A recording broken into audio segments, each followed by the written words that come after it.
পৰা নাই আপোনালোকে জানে যে আইজুর রহমান রাইজর দল আর কংগ্রেসের উভয়হতীয়া প্রার্থী জানে না জানে কিছুমান নির্দলীয় প্রার্থীয়ে কৈ আছে যে আমি কংগ্রেসের প্রার্থী এটু মিছা কথা তেখেতক অলরেডি কংগ্রেসে 6 বছৰৰ কাৰণে বৰখাস্ত কৰিছে শ্ৰদ্ধাৰ এই অঞ্চলৰ মুৰব্বীসকল মই আজি আইজুৰ ৰহমান কোন হয় সেই বিষয়ে আপোনালোকক ক'ব বিচাৰিছোঁ আইজুৰ ৰহমান আপোনালোকে জানে যে আমচুৰ প্ৰাক্তন সভাপতি আছিলে আজিজুৰ ৰহমান ডাঙৰীয়া তেখেত সভাপতি থকা অৱস্থা আমাৰ কাৰণে কি কাম কৰিছে আপোনালোকে ঠিককৈ জানা দৰকাৰ আছে কাৰণ এইজন আইজুৰ ৰহমানৰ কাৰণে আমাৰ এই অঞ্চলৰ আই মাতৃসকলৰ সমগ্ৰ অসমৰ আই মাতৃসকলে যে লিংকেজ চাৰ্টিফিকেট পাবলৈ সক্ষম হৈছে একমাত্ৰ আজিজুৰ ৰহমান ডাঙৰীয়াৰ কাৰণে তেখেতে সুপ্ৰিম কোৰ্টত কেছ কৰি পিনে আমাৰ আই মাতৃসকলক লিংকেজ চাৰ্টিফিকেট পাবলৈ সক্ষম কৰাই দিছিলে তেখেতৰ কাৰণে এনআৰচি ভিত্তিবৰ্গ 71 হৈছিলে আৰু সেইজনে হ'ল আইজুৰ ৰহমান ডাঙৰীয়া যিজনে বিগত 22টা বছৰ তেখেতৰ জীৱনৰ 22টা বছৰ উচ্চ মেধাৱী এজন শিক্ষিত ব্যক্তি হৈ পিনে এই সংখ্যালঘু মানুহৰ কাৰণে কাম কৰিছিলে আৰু সেই সংখ্যালঘুৰ নেতৃত্ব কৰি আজি আপোনালোকৰ মাজত আহিছে যিজন ব্যক্তি গোটেই জীৱন আমাৰ কাৰণে সংগ্ৰাম কৰিছিলে আজি সেইজন ব্যক্তি আপোনালোকৰ মাজত আহিছে আজি আমাৰ কৰ্তব্যৰ দায়িত্ব বুলি আমি ভাবোঁ আমি আইজুৰ ৰহমান ডাঙৰীয়াক এই খন্তলগাঁও সমষ্টিৰ পৰা এমএলএ বনাই বিধানসভাত পঠাব লাগিব এ আমাৰ দায়িত্ব যদি আইজুৰ ৰহমানক আমি নপঠাওঁ তেনেহ'লে আমাৰ কাৰণে অহা সময়ত আৰু কোনো মাত মাতি থকা ব্যক্তি নোলাব যিজন ব্যক্তিয়ে অকল আমাৰ কাৰণে মাত মতাৰ কাৰণে তেখেতে এজন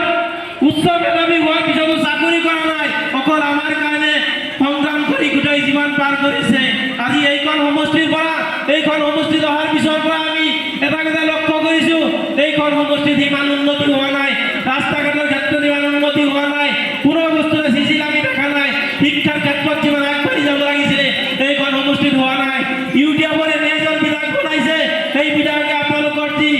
সমস্যা সেই সমস্যা পূৰণ কৰিব পৰা নাই তেখেতে বিজেপিৰ গোলামী কৰি বিজেপিৰ চামচাগিৰি কৰি পিনে আপোনালোকক আৰু ভয়াৱতীকত ঠেলি পেলাইছে যিখন বিজেপিয়ে আমাৰ ঘৰ দুৱাৰ উচ্ছল কৰিছে যিজন বিজেপিয়ে আমাক উচ্ছেদ কৰিছে আমাক মাটি বাৰ্তা দিয়া নাই আমাৰ গৰাখহনীয়া সমস্যা সমাধান কৰা নাই আমাৰ কামি হাত দাঙি দিবৰ কথা কয় যিজন হিমন্ত বিশ্ব শৰ্মাই তাৰ হৈ গোলামী কৰাটো আমি কোনো পধ্যে গ্ৰহণ কৰিব নোৱাৰোঁ সেই বিজেপিক আমি যিকোনো প্ৰকাৰে অসমৰ পৰা বিদায় দিয়াৰ কাৰণে 6টা দলে একত্ৰিত হৈ আইজুৰ ৰহমান ডাঙৰীয়াক এই খন্তলগাঁও সমষ্টিত প্ৰতিদ্বন্দ্বিতা কৰাৰ কাৰণে আগবঢ়াইছে গতিকে আমি যদি এই বিৰোধীৰ উভয়হতীয়া প্ৰাৰ্থী আইজুৰ ৰহমান ডাঙৰীয়াক ভোট নিদিওঁ যদি আমি ইউটিউবক ভোট নিদিওঁ তেনেহ'লে যদি কিবা কাৰণত কংগ্ৰেছ চৰকাৰ আহি যায় কংগ্ৰেছ চৰকাৰ অহাৰ পিছত কি হ'ব যদি 2খন চিট কম পৰে এইখন মুজিবুৰ ৰহমান এইসকল ইউটিউবৰ বিজেপিৰ দালালসকলে বিজেপিক ভোট দিব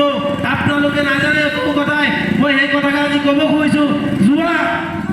ৰাজ্যসভাৰ নিৰ্বাচনত বিজেপিৰ সকলোকেইটা এমএলএ কাক ভোট দিছিলে জানেনে বিজেপিক ভোট দিছিলে যিখন বিজেপি আমাক শেষ কৰাৰ কাৰণে বিজেপি সকলে সদায় পৰিকল্পনা কৰি আছে সেই বিজেপিক ভোট দিছিলে ইমান তুচ্ছতাচ্ছিল্য আমাক কৰি আছে এনেকৈ ব্যৱহাৰ কৰিছে আমি যেন দেখি এইখন দেশৰ বায়ু পানী খাই পিনে আমি ডাঙৰ হৈছোঁ এইখন ভূমিত আমাৰ জন্মগ্ৰহণ আমাৰ পূৰ্বপুৰুষসকলেও এইখন ভূমিত জন্মগ্ৰহণ কৰিছে 1826 পৰা 1889 ভিতৰত আমাৰ এই জনগোষ্ঠী অসমত বসবাস কৰিব আৰম্ভ কৰিছে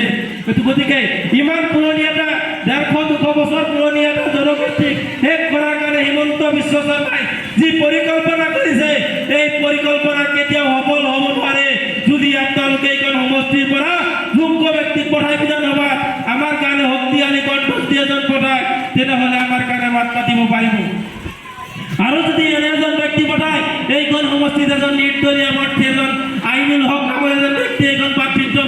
দিছে সেই ব্যক্তিজনৰ শিক্ষাগত অৰ্হতা কি সেই ব্যক্তিজনৰ কোনো শিক্ষাগত অৰ্হতা নাই সেই মূৰ্খ এজন জনমূৰ্খ আপোনালোকৰ ওচৰত আহিছে যদি আপোনালোকে বিধায়ক বনায় তেখেতে 5টা বছৰ আপোনালোকৰ নষ্ট কৰিব আপোনালোকে এই মূল্যৱান 5টা বছৰ নষ্ট কৰা মানে এটা 5টা বছৰ একো কাম কৰিব নোৱাৰিব তেখেতে ভালকৈ ইংৰাজী ক'ব নোৱাৰে তেখেতে একোৱে নাজানে এইজন ব্যক্তি এইখন এমএলএ ইলেকশ্যন কৰাৰ কাৰণে আহিছে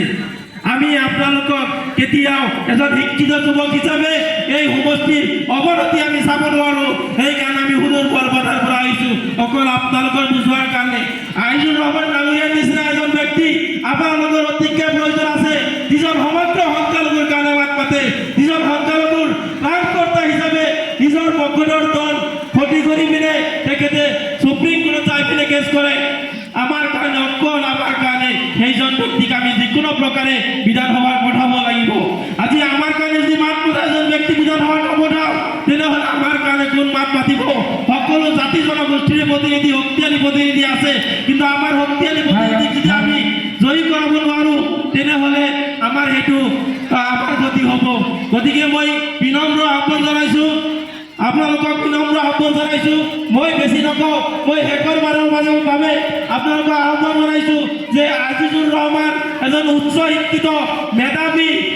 অধিবক্তা তেখেতক এখন বিধানসভাৰ সমষ্টিৰ পৰা MLA বনাই পঠাওক গতিকে আজিজুৰ ৰহমান ডাঙৰীয়াৰ কাৰণে ভোট বিচাৰি মই আজি এইখন ক্ষুদ্ৰ বক্তব্য সামৰি মাৰিছোঁ আপোনালোকক এটা সকলোকে এটা শ্লোগান দিবলৈ মই আহ্বান জনাইছোঁ আজিজুৰ ৰহমান জিন্দাবাদ ৰাইজৰ দল জিন্দাবাদ কংগ্ৰেছ জিন্দাবাদ জয়